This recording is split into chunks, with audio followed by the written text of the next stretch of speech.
안녕하세요, 학생 여러분. 자, 오늘 선생님이 급하게 영상을 하나 찍으려고 지금 학교에 남아 있습니다.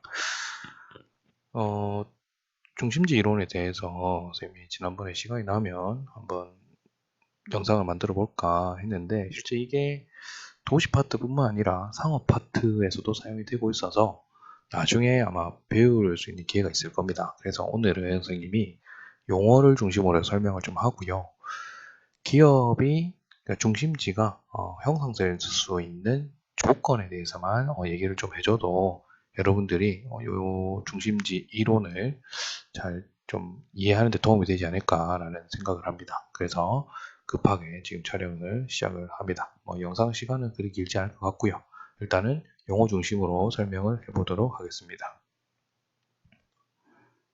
자, 중심지 이론에서는 용어가 크게 4가지가 있습니다. 요 4가지, 첫 번째가 중심지, 그 다음에 배후지, 그 다음에 최소요구치, 재화의 도달 범위, 요 4가지가 제 중요 용어가 될 텐데, 선생님이 수업 시간에 한번 설명을 하긴 했습니다. 그죠? 자, 중심지라고 하는 거는 재화와 서비스를 제공하는 곳을 중심지다라고 얘기를 합니다. 그러니까 도시도 이런 재화와 서비스를 제공하기 때문에 중심지라고 얘기할 수 있고, 그 다음에 백화점도 역시 상품을 제공하죠. 슈퍼마켓도 역시 마찬가지입니다. 그렇기 때문에 중심지라고 얘기를 하고요.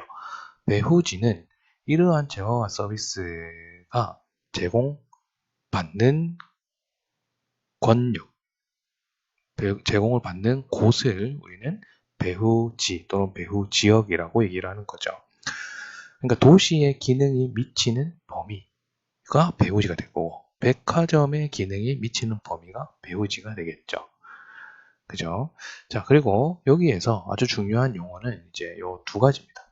최소 요구치와 재화의 도달 범위, 이 2가지 용어가 있는데, 최소 요구치라고 하는 거는 위에 얘기했던 이 재화와 서비스를 제공하는 이 중심지 있죠. 이 중심지 기능이 유지되기 위한 최소한의 수요라고 해가지고 얘기를 하는데, 요거는 조금 더 쉽게 얘기하면, 자, 우리 장사를 시작해도 그렇고 영화를 제작해도 그렇고 뭡니까? 본전이라는 게 있죠. 본전. 그죠? 본전이 뭡니까? 본전은 수익이 0이다 이 말인 거죠. 그죠? 그러니까 또 다르게 표현하면은 손익분기점. 그죠? 손해와 이익이 나타나는 그 분기점, 0인 지점을 우리는 본전이라고 하는데, 그 본전을 하게 되면 만약에 슈퍼마켓이 있는데 슈퍼마켓의 하루의 매출은 100만 원이어야 된다. 근데 하루에 100만 원을 팔게 되면 이익이 있습니까? 없습니까? 이익이 없죠. 그럼 본전 치겠다고 얘기하죠. 그 슈퍼마켓에 유지할 수 있는 그 최소한의 금액은 얼마더라? 하루에 100만 원. 요게 바로 뭐더라? 최소한의 수요다라는 거죠. 이거는 돈이 될 수도 있고 사람 숫자가 될 수도 있고 중심 기능에 따라서 달라질 수 있지만, 어쨌든 최소한의 수요라고 하는 것은 이익이 0인 본전을 의미하더라는 거죠. 자, 그 다음에 재화의 도달 범위라고 하는 거는 이러한 서비스, 재화가 도달할 수 있는 거리를 의미하더라. 예를 들어서 짜장면집을 하나 만든다라고 하면 짜장면집에서 하루에 팔아야 되는 본전이 있을 겁니다. 그죠? 그 본전은 넘어야 되죠. 그걸 최소 요구치라고 하고, 짜장면이 배달할 수 있는 범위, 짜장면이 배달할 수 있는 범위를 재화의 도달 범위다라고 얘기를 하는데, 이거는 보통 뭐와 일치하냐? 배후지와 일치하는 경우가 많더라라는 거죠. 왜? 배후지에는 그 재화와 서비스가 제공이 되어야 되는 곳이죠. 근데 그게 최대한 도달할 수 있는 범위가 정해져 있을 거라는 얘기죠. 왜?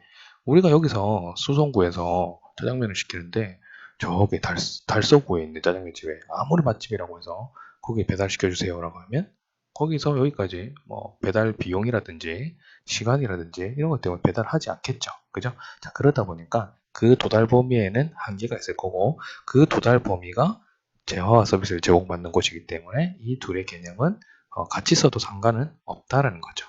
그죠? 자, 그래서 요 밑에 보면 재화의 도달 범위와 최소 요구치의 관계 보게 되면, 기업이 운영되는 경우 자, 기업이 운영되는 경우를 보게 되면 최소의 구치를 T라 그러고 재화의 도달 범위를 R이라고 얘기를 한다면 자, 최소 짜장면집이 여기에 있다라고 했었을 때 짜장면집의 최소한의 팔아야 되는 범위는 요 정도에 대해서는 물건을 팔아야, 짜장면을 팔아야 이 짜장면집은 운영이 된다는 거죠. 본전은 0이다라는 거야. 그럼 여기서부터 요 보라색 범위로 나가는 요 순간부터는 뭡니까? 무조건 이익이 생기는 거죠.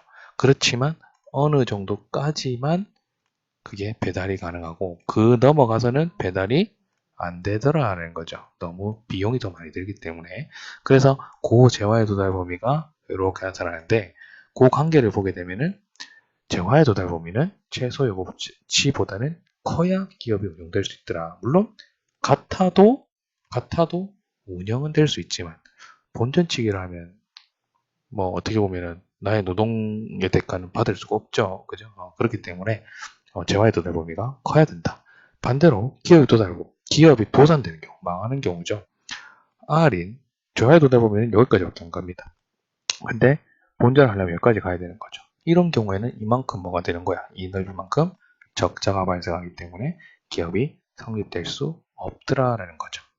그죠?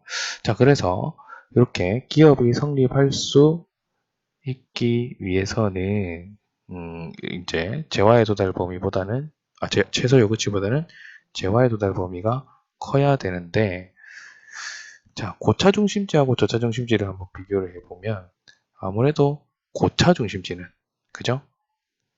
큰 회사기 때문에 재화의 도달 범위도 클 것이다라는 거. 재화의 도달 범위가 클 것이다. 반면에 저차 중심지 같은 경우는 재화의 도달 범위가 좁아도 성립을 할 것이다라는 거죠. 그죠?